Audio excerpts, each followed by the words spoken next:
ஐயோ த்ரிஷாவை அடுத்த தடவை பார்க்க வேணான்ற மாதிரி பண்ணி வச்சிருக்காங்க. என்ன மறந்து அவங்க கூட போனியே அந்த இடத்துல எல்லாம் பயங்கரமா என்ஜாய் பண்றாங்க. எல்லாரும் யாருக்குமே உடம்பு நிக்கல, vibration. Finishing touch ugly part கொடுத்தாங்கல்ல, அந்த இடத்துல யாரா இருந்தாலும் சாட்டிஸ்ஃபை ஆயிடுவாங்க. சீரியஸா ஒரு கான்செப்ட் போயிட்டு இருக்கு, டக்குன்னு அங்க மொக்க பண்ற மாதிரி ஒரு விஷயம் டப்புன்னு நடக்குது. குட் பேட் அக்லி பார்த்துட்டு வந்திருக்கேன். இந்த குட் பேட் அக்லின்ற பேர் வச்சவங்களை வந்து ரொம்பவே பாராட்டியே ஆகணும். ஏன்னா நம்ம மனிதர்களாகிய நமக்கு வந்து பாத்தீங்கன்னா எல்லாருக்குமே ஒரு 3 முகம் இருக்கும். லைஃப்ல பெட்டர் எக்ஸ்பீரியன்ஸ் இருக்கும், குட் எக்ஸ்பீரியன்ஸ் இருக்கும், குட் ஃபேஸ் இருக்கும், பேட் ஃபேஸ் இருக்கும்.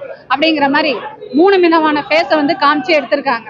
உண்மையிலேயே டைட்டில் வச்சவங்கள பாராட்டணும். அதை 3 பார்ட்டா நீங்க பிரிச்சு பார்க்கலாம். ஃபர்ஸ்ட் வந்து குட் பார்ட், நெக்ஸ்ட் வந்து பேட் பார்ட், கடைசியா வந்து அக்லி பார்ட். எவ்வளவுதான் குட்டா இருந்தாலும் அந்த உலகம் நம்மள பேட் ஆக்குதுன்றதுக்கு ஏற்ற மாதிரி ஃபர்ஸ்ட் பார்ட்.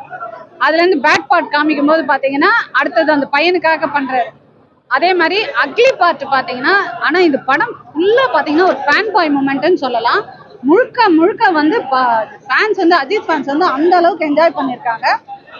படம் ஃபுல்லாவே பாத்தீங்கன்னா என்ன சொல்றது, நீங்க செகண்ட் ஹாஃப் அக்லி பார்ட்டை தான் ரொம்பவே நீங்க என்ஜாய் பண்ணலாம். அந்த இடத்துல வந்து பாத்தீங்கன்னா செகண்ட் டைம் கூட நீங்க வந்து பாக்குற மாதிரி எடுத்திருக்காங்க. அந்த பாட்டு எல்லாம் பாத்தீங்கன்னா அக்லில செலக்ட் பண்ண பார்ட்ல வந்து ரீமிக்சிங் சாங்ஸ் எல்லாம் அவ்வளவு நல்லா இருந்தது. ஸ்கிரிப்ட் நல்லா இருந்தது, ஸ்கிரீன் பிளே நல்லா இருந்தது, டைரக்ஷன் நல்லா இருந்தது. ஆனா குட்ல வந்து குட் பார்ட்ன்ற இடத்துல எல்லாம் நல்லா இருந்ததா அப்படின்னு கேட்டா பெருசா ரசிக்கும்படி இல்ல. அவ்வளவுதான். எல்லா ஃபேன்ஸும் இத அட்ராக்ட் பண்ணுமா இல்ல தல ஃபேன்ஸ் மட்டும் தான் இந்த படம்? ரொம்ப தல ஃபேன்ஸ் தான் என்ஜாய் பண்றாங்க. எப்படி நடிச்சாலும் என்ஜாய் பண்ணுவேன்ற மாதிரி என்ஜாய் பண்றாங்க. ஆனா அந்த ஃபினிஷிங் டச் அக்லி பார்ட் கொடுத்தாங்கல்ல, அந்த இடத்துல யாரா இருந்தாலும் சாட்டிஸ்ஃபை ஆயிடுவாங்க. அந்த மாதிரி தான் எடுத்து வச்சிருக்காங்க கிளைமேக்ஸ்ல.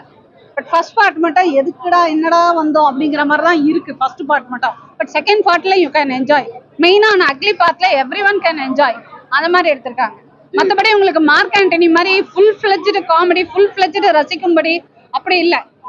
இன்னும் கொஞ்சம் ஒர்க் பண்ணியிருக்கலாம்.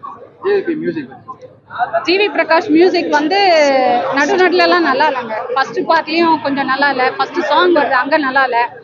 மற்றபடி இந்த ரீமிக்சிங் எல்லாம் கொடுத்து நான் பண்ணதுனால படம் வந்து ஓடிடும். அதனால ஒன்றும் கவலை இல்லை.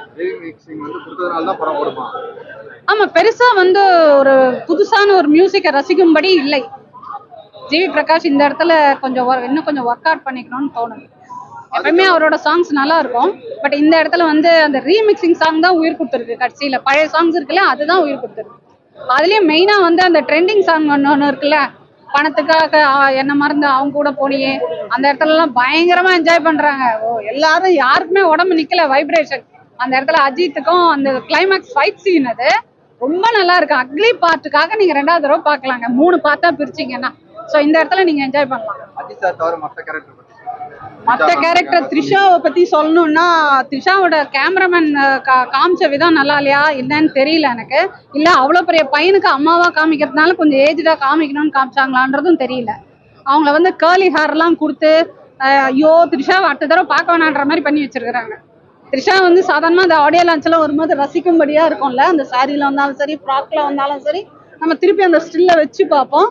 அந்த மாதிரி இருக்கும்ல. இதுல வந்து கேர்லி ஹேர் கொடுத்துட்டு இவ்வளோ ஒரு 20 வயசு பையனுக்கு அம்மான்னு காமிக்கணும்னா அப்படி எப்படி ஆனா நல்ல மாடர்ன் ட்ரெஸ் தான் போட்டிருக்காங்க. பட் ஸ்டில் எங்கவே காமிச்சிருக்கலாம். அது கேமராமேன் மிஸ்டேக்கா இல்ல மேக்கப் மிஸ்டேக்கான்னு எனக்கு தெரியல. அர்ஜுன் தாஸ் வந்து கைதியில வந்து ரசிக்கும்படியா இருந்தது. இதெல்லாம் ஓகே அப்படின்னு சொல்லலாம். அவ்வளவுதான். ஆமாங்க, அதாவது இந்த படம் வந்து நீங்க ரொம்ப பயந்துராதீங்கன்னு அவங்களே சொல்றாங்க. புரியுதுங்களா? அவரை நான் குறைச்சி எடை போடல. அவரோட என்ன சொல்றது, ஸ்ட்ரென்த்தை நான் குறைச்சி எடை போடல. ஏன்னா கைதியில அவரை பார்த்துட்டோம் நம்ம. அதுல ரொம்ப பயப்படுற மாதிரி தான் இருப்போம். ஐயோப்பா இவன் என்ன பண்ணுவான் அடுத்தது அப்படிங்கிற மாதிரி இருக்கும். ஸோ அவர் நடிப்புல குறை கிடையாது. இவங்களாவே நீ ரொம்ப சீரியஸ் ஆயிட்டாத, அது அடுத்த உடனே ஒரு அதை மட்டமான ஒரு என்ன டக்குன்னு அதை மொக்க பண்ற மாதிரி ஒரு ஜோக் வந்துருக்கு. ஒரு சீரியஸா ஒரு கான்செப்ட் போயிட்டு இருக்கு, டக்குன்னு அங்க மொக்க பண்ற மாதிரி ஒரு விஷயம் டப்புன்னு நடக்குது. அதனால அவர் ரொம்ப சீரியஸா காமிக்கலன்னு சொல்ல வரேன். அவ்வளவு பயப்படுற அளவுக்கு காமிக்கல.